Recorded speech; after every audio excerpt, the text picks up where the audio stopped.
That was something that I appreciated on The Witcher 2. It was not an open world. It did have a linear and not linear story, let's say, because you had a path that was diverting at a certain point, either towards one option or the other.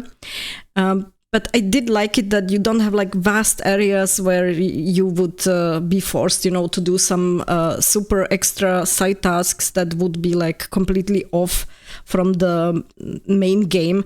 And I do think that's actually a plus. And this is something that I wanted to mention as well in terms of limited time and the gamer's age, which I have already mentioned once on a stream. If you remember, there were some studies done, like how, let's say, old gamers are, what's the average age, and most of the gamers are in an age group that's having a job, and most of them already having families.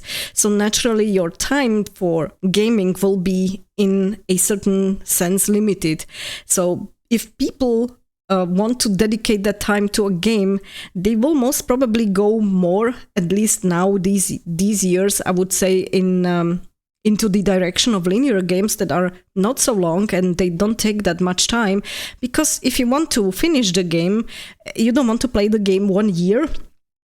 To be honest, like if you remember what I did last year, I was playing Mass Effect Andromeda. It had 200 plus hours, and at the end, I was just I just wanted the game to end. It was getting too much, and it was open world, or multiple open worlds actually.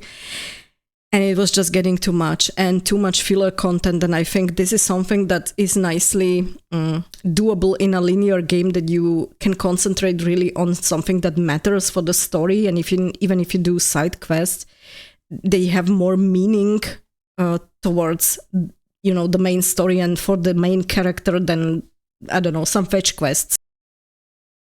I do believe that this is also the path forward. Look, for example, at the currently most played game, which is probably Clair Obscur.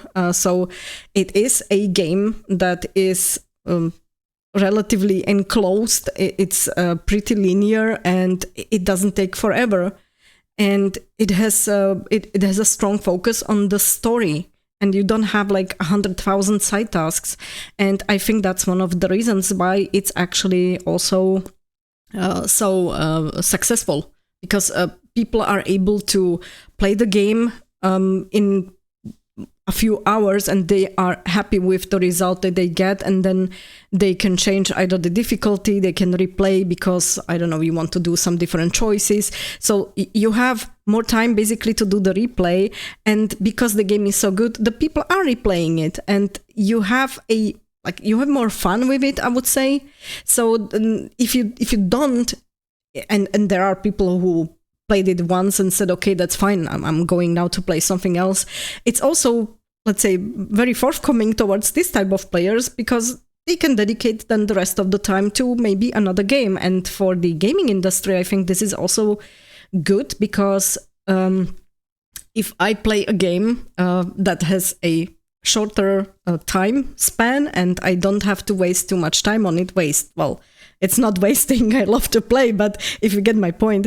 And then I can actually buy the next one and play the next game. And then if I'm done with that one, I can play the next one. If you have an open world game that takes you 200 plus hours, you are either playing that one for just a limited time and then you never finish it, which is a pity because you will never see the end of the story. That's one thing. Or you will be spending a lot of time with it and then you will not be able to dedicate that much time to other games. So I do believe this is something that will be going forward. We will see it more. There will be shorter games probably that will be more linear, at least from the smaller studios. And I do hope that we will get more of such games, to be honest, because I would prefer to play this type of games. Louis is saying, concerning if a normal AAA game is expected to cost at least $60 reduce, anything below that would suggest that it's either an indie title or something that had to cut some corners. Yeah, that's one way how to look at it. But to be honest, I don't necessarily see it that way. Like I said, I would rather prefer that the game is a little bit shorter, which I think is the next thought here. So you would say, okay, it's an indie title, or they have cut the corners. I would say the third option is they made the game shorter. And I think that's the case here in this one. So it's not necessarily something that can be perceived negatively. Yes, those things that you've mentioned. I mean, indie title, that's not necessarily a negative again, too. Look at Pompeii the Legacy, which we were discussing recently as well, where I posted the vid with the review. That's a game done by one person, and it looks awesome, and it also plays awesome, and that's the good thing. I mean, I really had fun playing it, and it was really nicely done with a lot of love to detail, even if it was done just by one person. And again, it will also not cost the world when it's out. So I would rather prefer this type of games than AAA games which cost, I don't know, $100 and are open world and have a lot of filler content that doesn't really contribute anything to the story.